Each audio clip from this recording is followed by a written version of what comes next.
Welcome back to the channel. Today's video is for players that back up moving into impact, leading to them using too much hands, compromising the low point in their club delivery. Hopefully you'll enjoy the video. Thanks once again for joining me. So for today we're going to look at the movement pattern where players back up moving into impact, often leading to them then releasing the club early, compromising the strike. Today I'm going to go about this with a focus on the hands, and I'd be surprised if you've seen this movement pattern addressed this way before, because by driving the awareness or putting the awareness on the hand movement and where we want them to be in the, let's just call this, it's not quite the delivery position, but let's just say club shaft parallel to the ground in the downswing, by putting awareness of where we want the hands here, we can actually really help players to then stay more behind it in the very start of the downswing and then be able to move through the shot more desirable from a rotational standpoint, from a body movement standpoint, leading to a better club delivery, because now there's no longer that early release because the bigger segments are moving through the shot. Okay, so as far as the point that I want to keep in mind here, I referenced the club shaft being parallel to the ground. What I'm looking for is just the hands being closer to the knee than the hip. So if we get the hands nice and low here, that's going to really help us to be in a spot where we can actually then use our body through impact.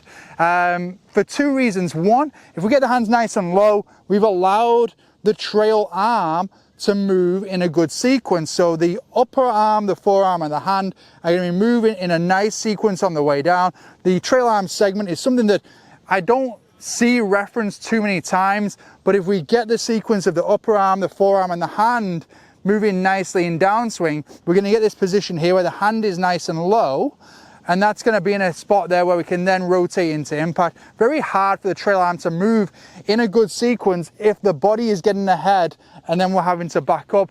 And the reason I'm going about it this way is because often it can be very dismissive and unhelpful for players and just not get them where they want to be. If you were to simply say, oh, you're moving ahead of it, just stay back. Well, now if the trail arm is used to working a certain way because of the movement of the body, there's a relationship there. I think that sometimes it can be more helpful to put the focus on just where the hands need to be in space and then use that to drive the body motion. Okay, so from the top here, I'm just going to go to the top of my backswing and think, right, okay, I'm just going to get my hands nice and low here, almost as low as the knee, definitely closer to the knee than the hip here, and then I'm going to move through. So, okay, so and in doing that as well, the other thing to keep in mind is that from the top position here, I'm going to allow my hands to move, take a nice and wide path there as well. So I'm not releasing the club. I'm not thinking that, oh, the club head has to go nice and wide. That's not what I'm looking for. Is that from the top here, I'm thinking like, okay, the hands need to go nice and wide. Okay, and that helps with the sequence that I'd want to see in that trail arm. So let's give this a go. Let's hit a couple of shots here now. I have a little bit of this pattern error myself in that I think it came from, for me, feeling like I had to hold the angle in my trail arm, be narrower with my trail arm coming into impact. It was a philosophy that I had kind of taken on board earlier years playing the game. Now I've found that if I can be wider, get my hands lower here, and then work through the shot, that's going to be more helpful for me getting the club delivery that I want and being more consistent with good ball striking. Okay. So let's get sets up here. How I would work through this, how I kind of went through this myself, was like to the top, get my hands nice and long here, through there, and from there I'm working almost up and around through the shot. My hands very much following my torso as I work through it from there, and great one to break down and hit a few shots. Now I've had a couple of rehearsals, let's hit a few here. I mean, that one was really, really nice.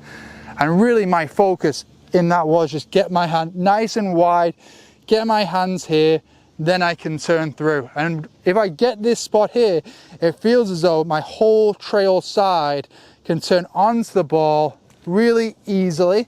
Another way in which I will work on this at times, and I'll encourage players to work on this, is to simply kind of go down and then just hit it from that spot there. And we'll do that at different pace is a practice as well. So another way in which I would do this, to the top, nice and wide, nice and low, allowing the lead hip to open, so it's very easy for me from here to just chip through, hit a few nice and easy, and I'll build it up slowly from there. Once I've got more awareness of where I want the hands to be, where my body needs to be, and it's worked exceptionally helpful. You can even see in that little demonstration there how my head stays very much behind the ball, and then through the shot, very much a body dominant movement through as well. You're definitely going to be able to feel if you're still using your hands when you're doing that, because you'll get the miss hits.